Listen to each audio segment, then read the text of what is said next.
Rock, that was such a beautiful piece of music to help us settle and center. Thank you. Good morning.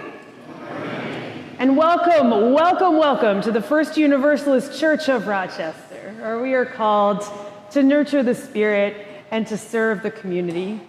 If you are here for the first time this morning, we are so glad you have made your way to this worshiping community. Thank you for taking this time out of your Sunday morning, and thank you for being here with us together. We invite you to please remain after our service for coffee hour and refreshments, for connection and fellowship. Also following today's service, we will have a drop-in small group ministry up in the Chalice Room. If folks would like to join in some conversation, both with people here in person and our online community, to get to talk a little bit more about the topic for the worship service this morning. This morning, I have a special introduction for everyone. Are you ready? Can I get a little drum roll, please? After a few months of searching and waiting for the right candidate to appear, the membership committee, the personnel committee, and myself are delighted to let you know that we have found a congregational life coordinator. Woo! Please help us to welcome Madison Russell. Maddie, come on down, come down, come on, come on up. Come on up.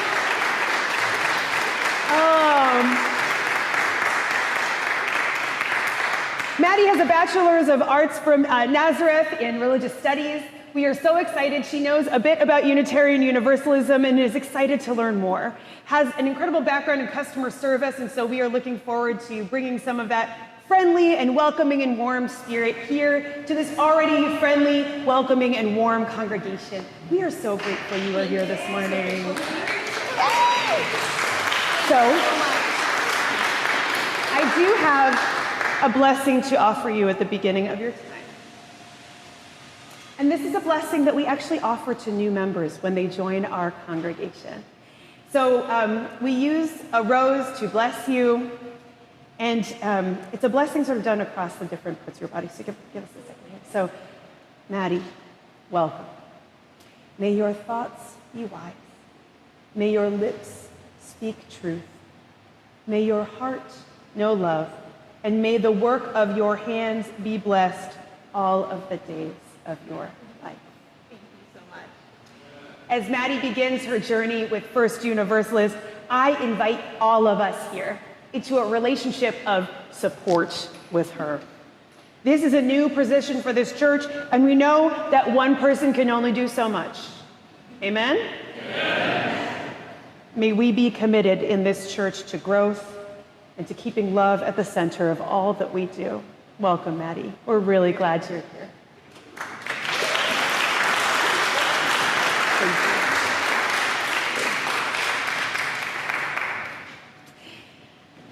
If you are a new visitor here this morning, we do want to offer you a welcome beyond just what we can offer here in this sacred space. So we have a visitor's form that can be found on the back of your order of service or by clicking the link in the chat if you're joining us online.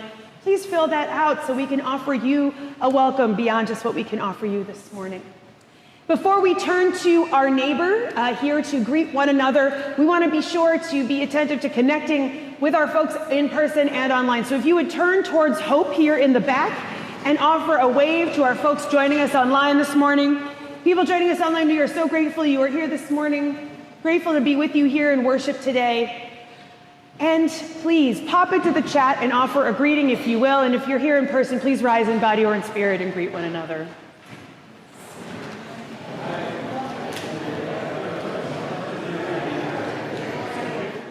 It's short, right? All right, y'all. Let us sing together. Our service this morning is... Our service this morning is about embodying a spirit of generosity. And we are here to offer a generous welcome, let's be real. So please remain standing. Please rise in body or in spirit with us as we celebrate generosity in song this morning with our opening hymn, hymn number 16, "'Tis a Gift to Be Simple." We're going to sing it twice through.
Please be seated.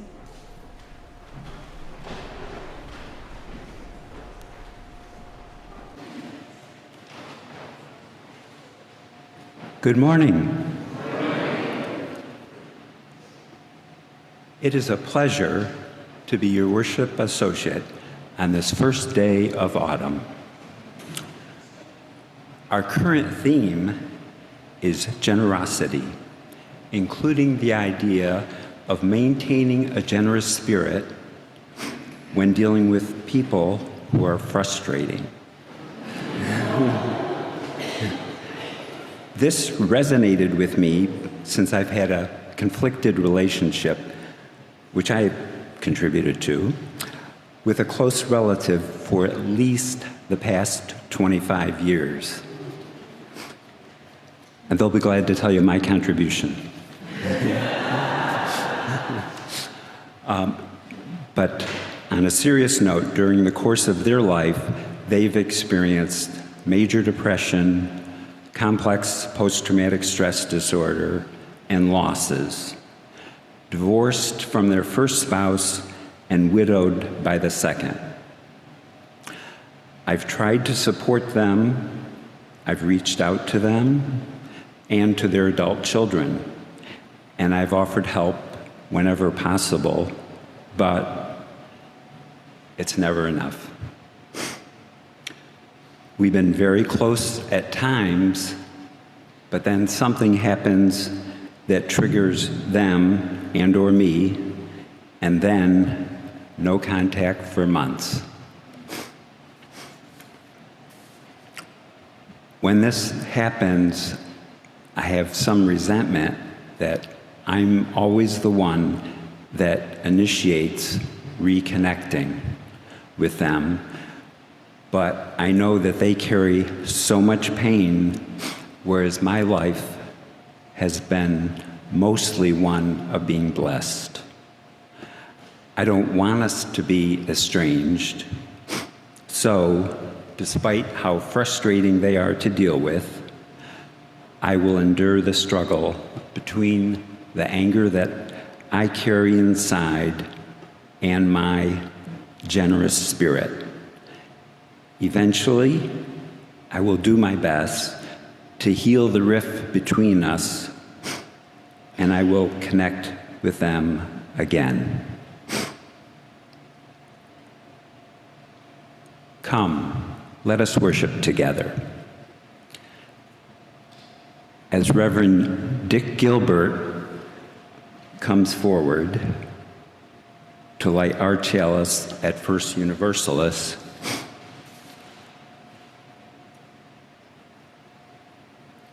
and you light a chalice in your own homes, Please join me in our chalice lighting words spoken in unison. May we be a people of welcome, here to grow in heart and mind and spirit, and may we reach out to serve our community.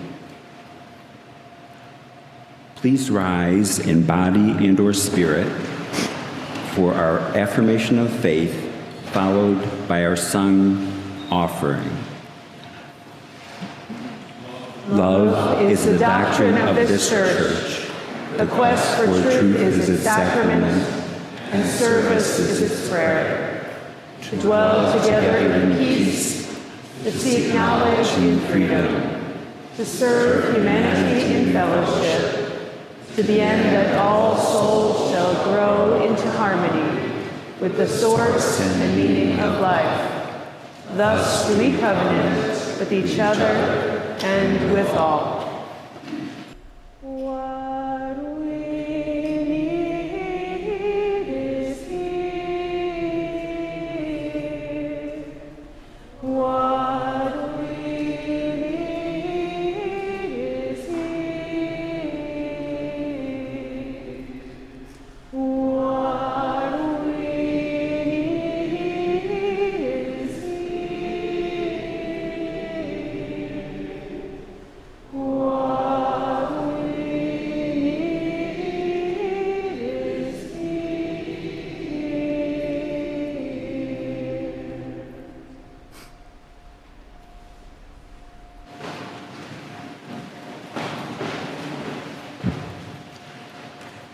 Generosity takes many forms.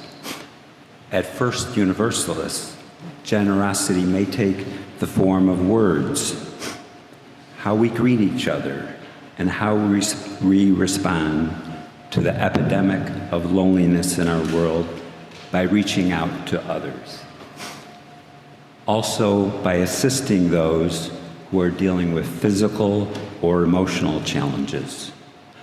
But right now, I'm asking for another form of generosity, that of giving what you can to keep our beautiful, generous church moving forward. Please place your offering in the offering basket or give online by scanning the QR code on the back of your order of service. For folks online, please click the link in the chat to give to First Universalist Church. Thank you for your generosity. This morning's offering will now be gratefully received.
Good morning, my friends.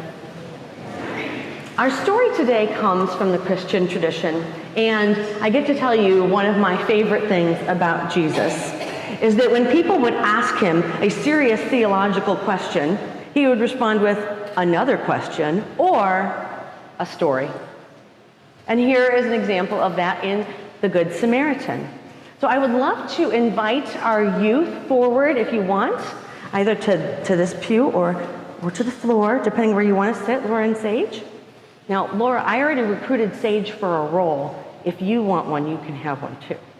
So, but if you want to sit here for now, awesome.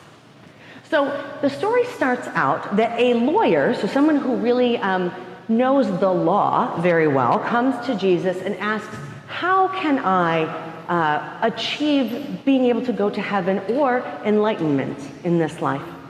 And Jesus says, well, what does the law, the 10 Commandments, say, since you're a lawyer? And the lawyer remembers, well, to love God and goodness with all of my heart, all of my mind, and all of my strength, and to love my neighbor as myself. And Jesus says, you got it. And the lawyer asks, but who is my neighbor? And Jesus says, well, once there was a man traveling the long, treacherous, lonely road between Jerusalem and Jericho, and was put upon by thieves. And they came and they beat him up a lot, and they took all his money and everything he had, and they left him beaten and bruised and bleeding to die on the road.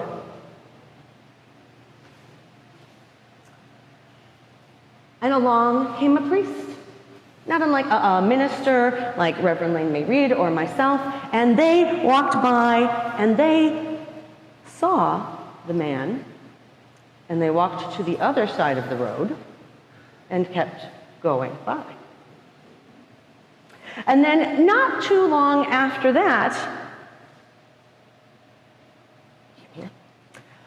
a Levite came by. And so this was a person who knew the law, not unlike a lawyer, but especially the religious law of what was right and wrong. And walked by and saw the man and kept walking by.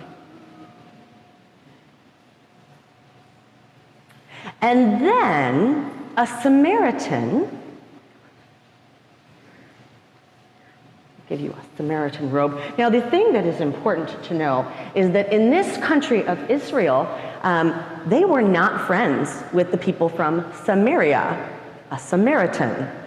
So this was a name of a person from somewhere else, like saying a Mexican, or a South American, or an immigrant from somewhere else. And so the people of these lands were not friendly to each other. And when Samaritans were in Israel, they were not treated well. And yet, when the Samaritan walked by the man, he didn't ask who he was or what kind of land he came from.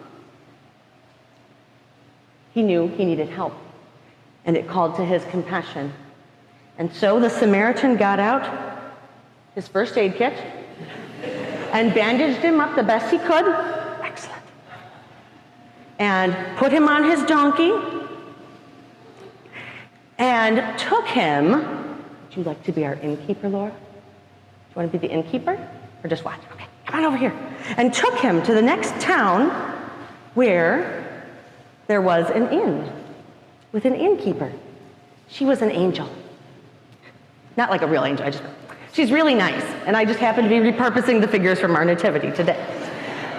And the Samaritan paid the innkeeper to take care of this man, to take him into the inn and to take care of him, and even said that I will be back in a few days and I will give you more money to help cover whatever you need to help make him better and return him to good health. And so ended the story, and Jesus said to the lawyer, then who is your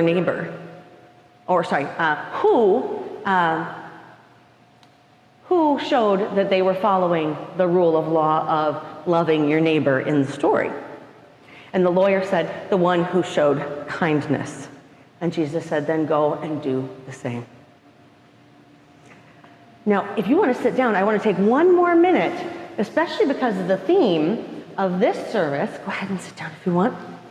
I want to talk a little bit more about the priest and the Levite. How do you think most people look on these characters in this story? You know, they're like, oh, they're supposed to be so good, and look, they just walked on by. But can you imagine or have some compassion as what might have been going through their mind that day? What might have been going on for them that day? Why do you think that these good people might have just walked on by? And you can answer. They also had been robbed? Yeah, maybe they thought this was a setup and that they would get robbed too. Maybe the robbers were nearby. Or maybe it was a trap. What'd you say, Pity? They were afraid.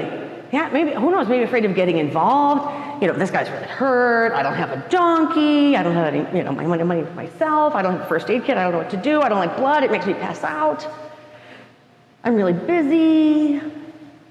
I don't want to get involved.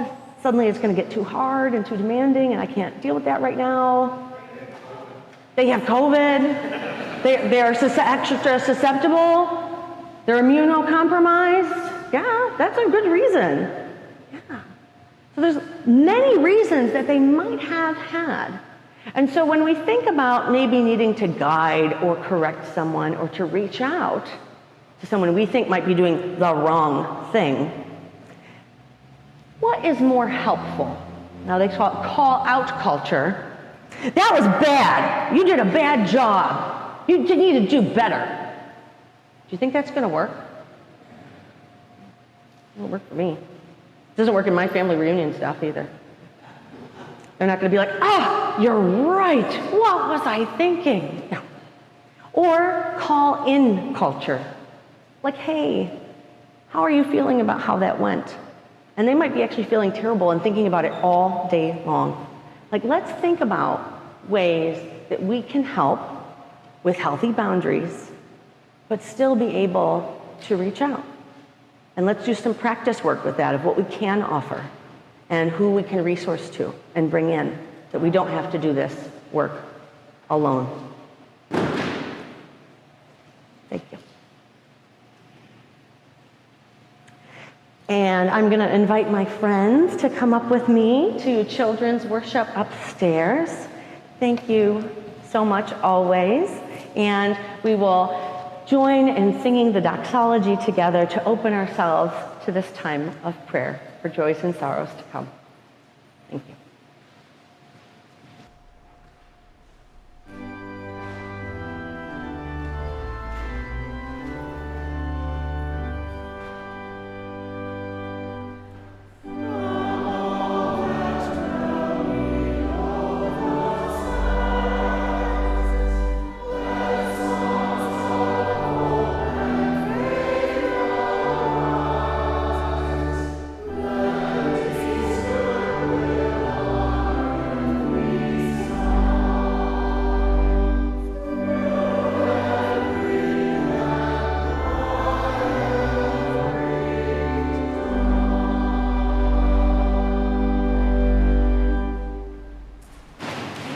As we prepare our hearts for this time of sharing in the joys and sorrows of our gathered community, I want to just invite you to place a hand over your heart, wherever you are joining us from, whether you are here in person or you're joining us online. Please take a moment to place a hand over your heart and get centered here in this place. As Bill places stones into a bowl, I will read aloud the joys and the sorrows of our gathered community, and all online are also invited to share joys and sorrows in the chat. We will read them aloud here for you and with you. This morning we share a joy from Nancy Gady, who is glad to be back after spending time with the family in North Carolina. It's good to have you back with us, Nancy. We share a joy this morning from Jim Milch, and a joy for all of us to have a joyful equinox today. Happy fall equinox, everyone. We share a joy this morning from Richard Reed. It is great to have Rich Wilder singing with the choir this morning, and great to have everyone here this morning singing in our choir. We share a missing from Johanna Connolly. Such a beautiful service. I so wish I could be there instead of on my couch. Oh, Johanna, we are all thinking of you and glad you can be with us either way. We have a sorrow this morning from Elizabeth Osta. Sorrow at the passing of Joe Flaherty, a Rochester icon who died suddenly this week. As founder of Writers and Books, his visionary gift is a lasting legacy to our community. A service is planned for November, holding all who knew and loved Joe in our hearts. We share this morning also a remembrance from First Universalist that a memorial service will be held for Bob Doan, a member of this congregation and husband of Pat Dean, on Saturday, September 28th. That's this upcoming Saturday at 11 a.m. All are invited to attend and to share in this important ritual of remembrance and support for Pat and her family. We share a joy this morning from Cara Gagliano, who's glad she's here online with all of you today while watching her children play with their cousins outside on this beautiful day. Thinking of you, Cara and Roman and Johara and the cousins, and hoping it is a joyful and playful time all together. Grateful for this opportunity to get to be in church and watch your kids play.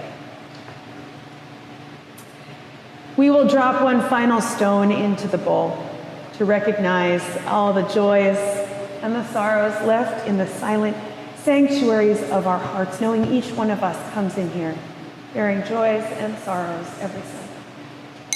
May all be held in the heart of love. We hold this morning that this church is a worshiping community that is meeting in a time of war. And so we acknowledge the wars and the conflicts that are happening in Israel, in Palestine, in the Ukraine, in the Congo, in Sudan. We acknowledge that there are more conflicts and wars happening that we are not even aware of. And we earnestly pray for these wars to cease.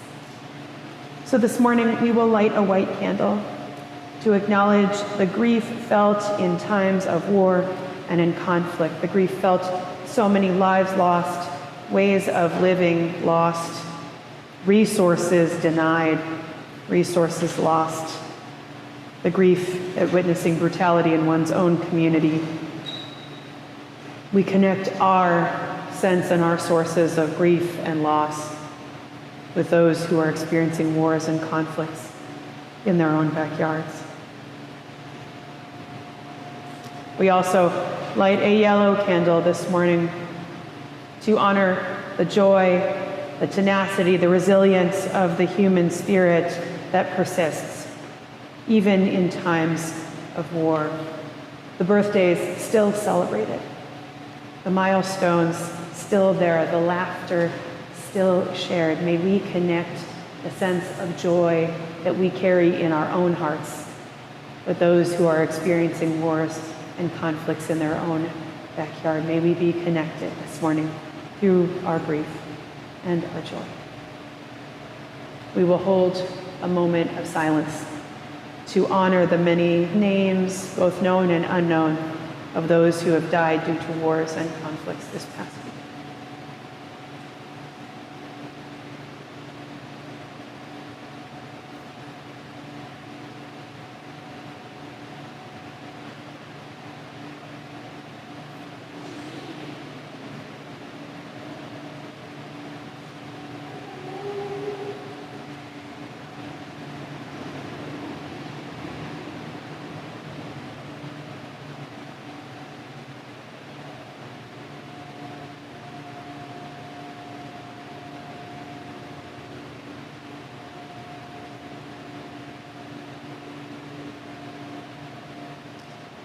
We continue to earnestly pray that these wars may cease, May our actions reflect our prayers.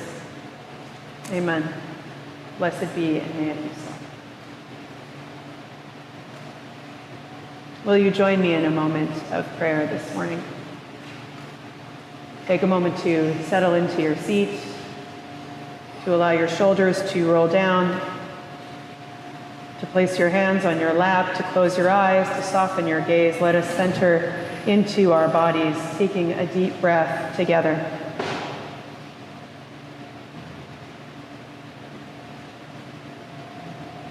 Accessing the Spirit with that breath, the Spirit that keeps humanity alive, the Spirit that is in all of us.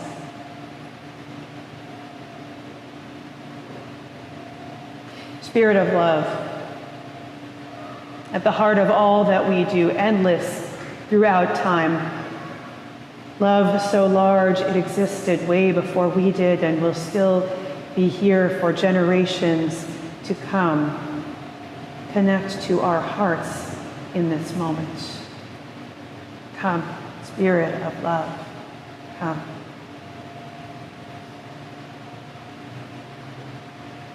Remind us of moments this past week where we were generous.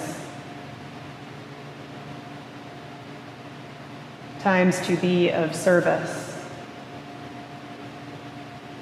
Times when we could give freely of our own bounty. Moments to commit to something larger than ourselves. Moments when we were able to offer forgiveness or grace, help, love.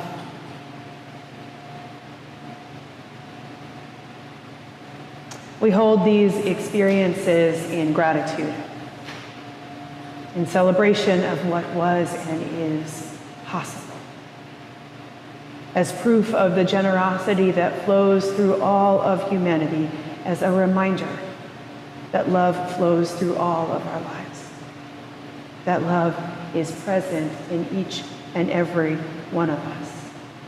May we be grateful for moments of generosity.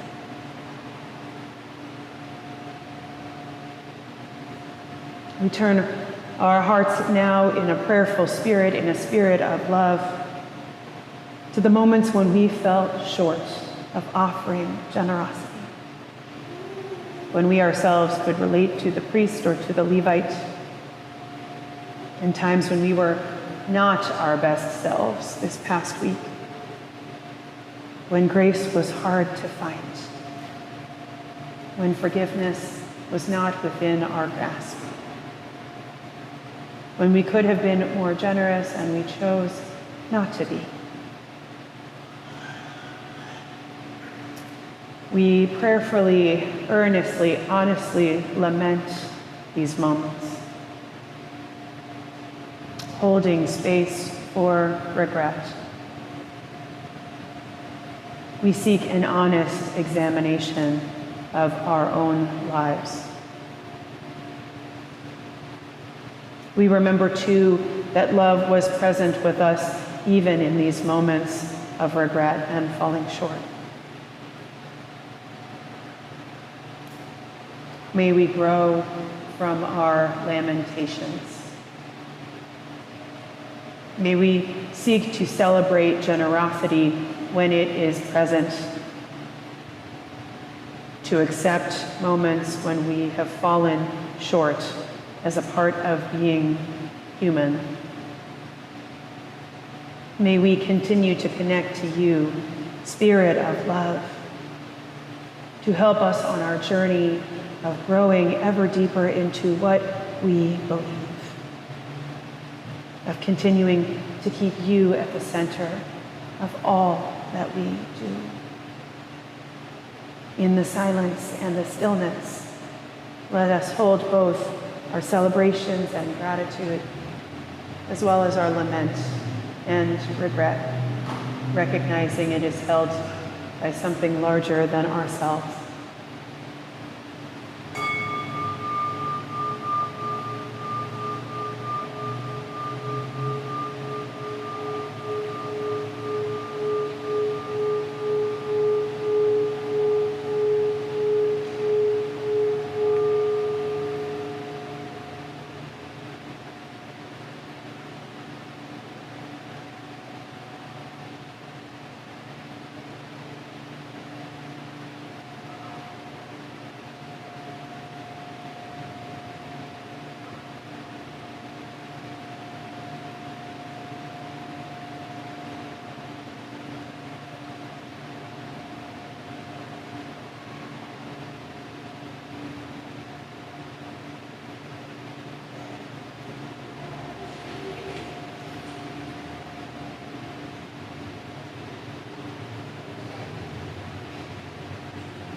Amen. Blessed be, and may it be so. Our hymn of contemplation in this month, 2 months actually, where we are exploring generosity is hymn number 402, From You I Receive. And I'll invite you to sing it 3 times through. And as you sing it, I'll invite you to look around at those here, acknowledging that we are here to both give and receive. To both give and receive in care, in love, and in spirit. Let us sing out with joy, like the babe in the bed. From you I receive.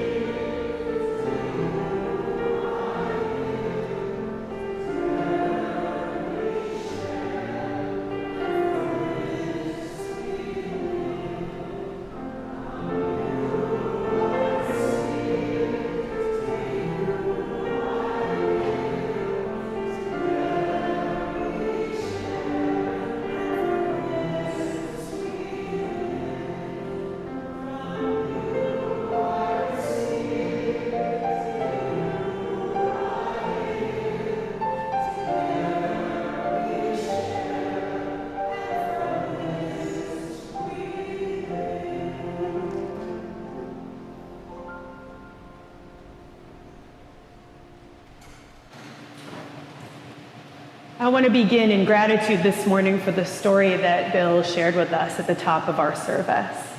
Is anyone here able to relate to that story? Yeah? All right. We're getting real this morning, and I love it. Thank you, Bill. I know many of us share in that struggle, and we come here to church to remember that we are not alone. I want to share a story with you all out of my own experience, though it comes from an interaction with a friend. I was sitting with a dear friend of mine this past week who makes amazing and beautiful pottery. Each bowl colorful, each vase carefully crafted with beautiful intention. Recently, he's taken to making these pots with these lids and designing the lids, the caps, these tops that have these beautiful ornamental features. It's something I really haven't seen a ton of before. He makes these stunning pieces with patterns carved into the sides of the clay that are often inspired by the elements: earth, air, fire, water. He carves them in and then fires them, and then the glaze goes on and he rubs it down with a sponge so that the color fills the cracks, creating textures that draw the eye. Gorgeous colors, gorgeous designs. And as we were sitting together at a coffee shop this past Wednesday, he was describing his creative process, as well as the processes of folks who have been doing this for much longer than he has. This is just a new adult hobby of his.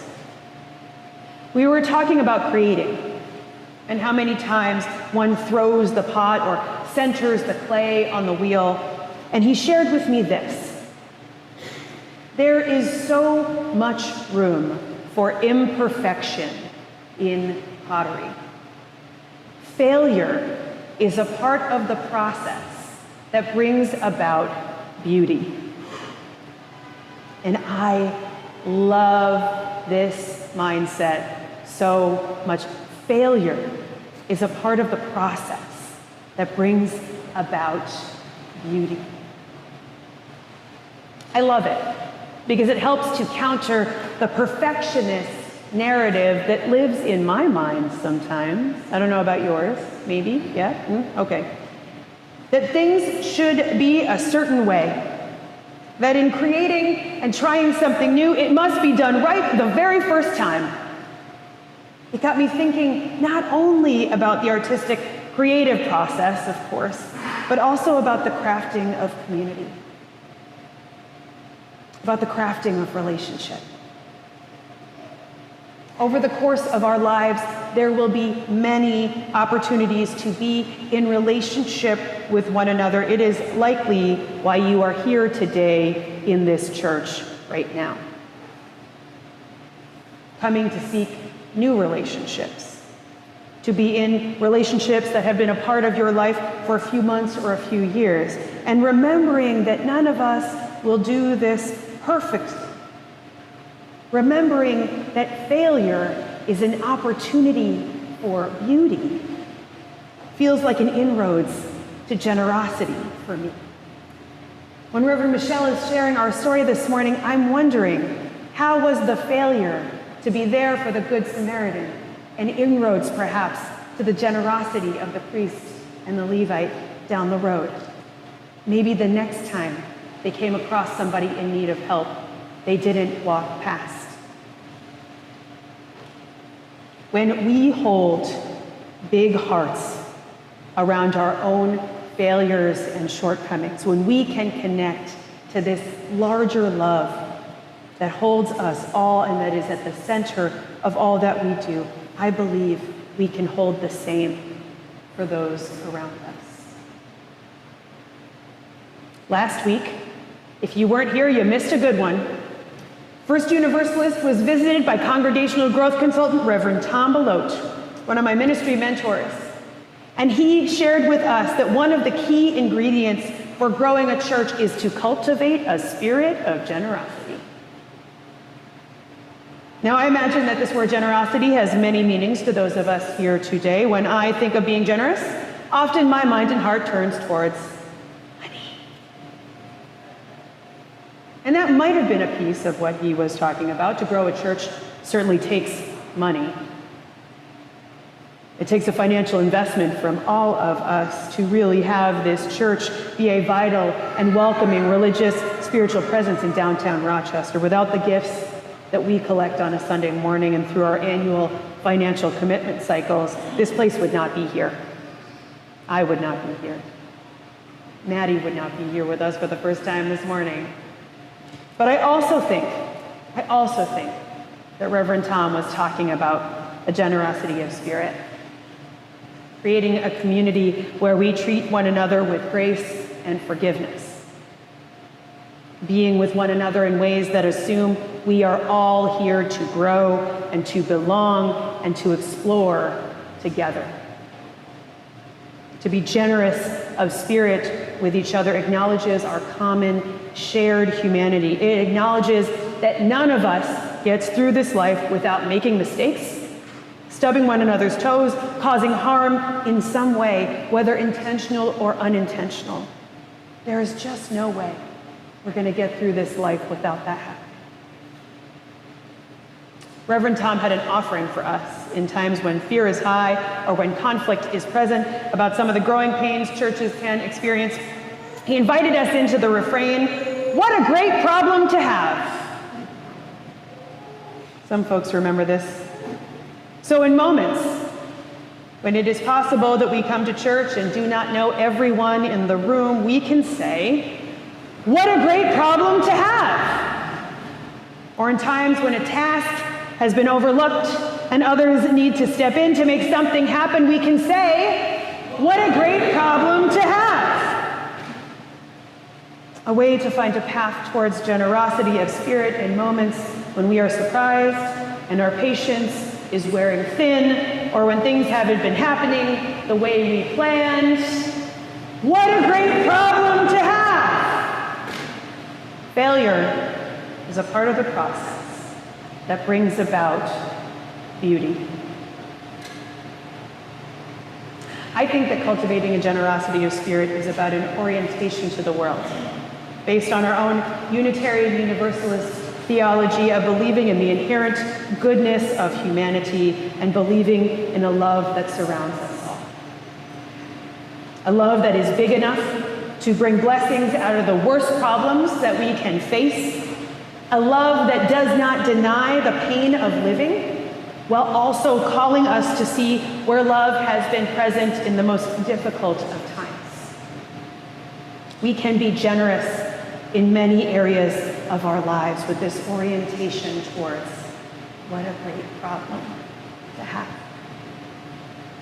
A way to invite curiosity and to not see things only as good or bad, as frustrating or life-giving, when we can see our own shortcomings, our own failures. Our attention is drawn towards an opportunity for growth. What a great problem to have. In times when fear and uncertainty are high, it can be truly hard to be generous with one another. I feel the need to talk to you all about this morning and in these times because we are living with a lot of fear and uncertainty right now about the future of our country, the future of our planet, the future of our democracy, the state of the world, and the realities of our community here in Rochester and beyond. The shared theology of Unitarian Universalism that calls us to honor the inherent worth in every human being and every creature calls us to be generous with one another, even in times when it is hard. As we seek to keep love at the center of all that we do, we know that that love calls us towards generosity, calls us towards offering forgiveness when we make mistakes, calls us to not be punitive or to be carceral in how we approach one another in community. As Adrienne Marie Brown reminds us, we will not cancel us. We are not here in the spirit this morning of canceling us. And we are not here in the spirit of the tyranny of perfectionism that too often can be the enemy of the good. We recognize that to be human is to move through this life in a spirit of generosity and in the reality of missing the mark, of causing harm to others. And this belief in the inherent worth and dignity of all human beings reminds us that in those moments we are called to be generous and forgiving with ourselves, as well as with one. About a decade ago, I was living in Kansas City, Missouri to be specific, with my then spouse-to-be. His family had made a recent commitment to becoming Orthodox Christians, which was a surprising turn of events, but also became the reason that I found myself in a sanctuary up on the second floor of a city building, surrounded by iconography of the saints, candles, incense, and a small community of people. My spouse at the time wanted to explore what this tradition was about and had asked me to accompany them. And being relatively curious and obviously predisposed to religious leanings, I was there in this new environment with a liturgy that was beautiful while also being utterly foreign to me. In the liturgy, this Orthodox community followed. There was a time when the priest got up and invited folks into a ritual, an acknowledgement of the fact that all people are in need of forgiveness. Folks in the congregation were invited to turn to their neighbor. First to ask, will you forgive me? And then to be answered by your partner, I forgive you. And then to switch, and to have the other person asking for forgiveness while their partner offered it. It was not a ritual that required we each come to one another in a lengthy explanation of what we had done or the ways we felt we had failed in the previous week, but it was one that just required the simple asking and the simple offering. A reminder that each one of us is in need of forgiveness, not because we are inherently flawed, but because we are all in need of a bit of forgiveness and grace from time to time. And that each one of us has the ability to offer that forgiveness to another person. A reminder that failure or falling short is a part of the process that brings about beauty. Perhaps a way to practice for when we really need to ask for forgiveness from someone, or when we are approached and we feel moved to offer forgiveness. So I really want to invite us to try this together, now, here, in this space, as a ritual of connecting with one another and recognizing that there are going to be times in this community when we are going to be in need of forgiveness, and times when we are going to be called upon to forgive one another. So if you're joining us online, please type the words into the chat. Turn on your camera if you would like to offer the words on your screen, looking to the face of the others joining you from wherever you are. And here in this building, I want to invite you to turn to a neighbor with one person asking, "Will you forgive me?" And allow your neighbor to offer, "I forgive you." Take a moment to switch.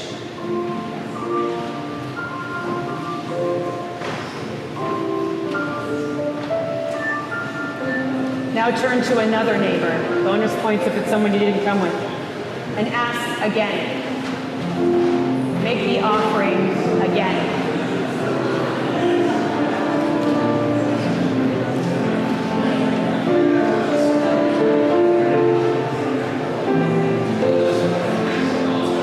Just once more for someone around you. I forgive you. Will you forgive me?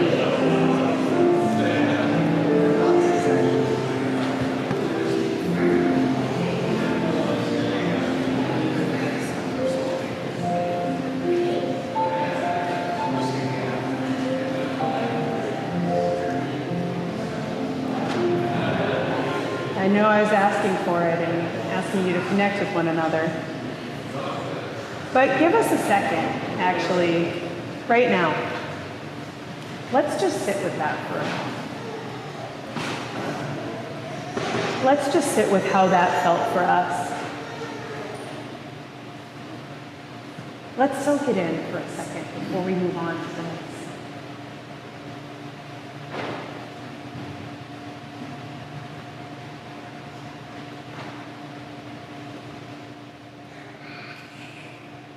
What a gift it is to be able to ask for forgiveness and to be able to offer it.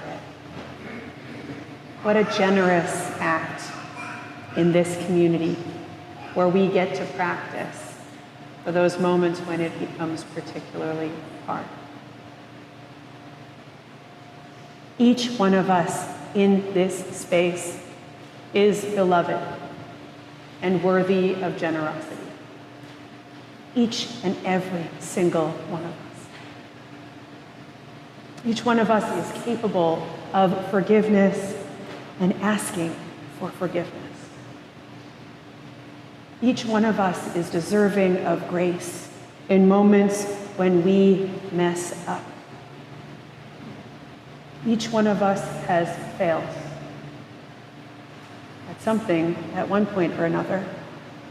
And that has been part of the process that has led towards beauty. Each one of us can orient our lives towards a spirit of generosity. It is our birthright and our theological task of taking love seriously. Let us be generous with ourselves and with one another in the days and the moments to come, recognizing that failure is a part of the process that brings about beauty. Amen. Blessed be, and may it be so. Thank you. Forgive me. As we talk about grace this morning and the forgiveness that we should offer one another, that we can offer one another out of a generosity of spirit, we're also going to sing about grace. We had to do it, obviously. So please rise in body or in spirit and join us in singing Amazing Grace. It's 2:05 in your hymnal.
Please join in our chalice extinguishing words together.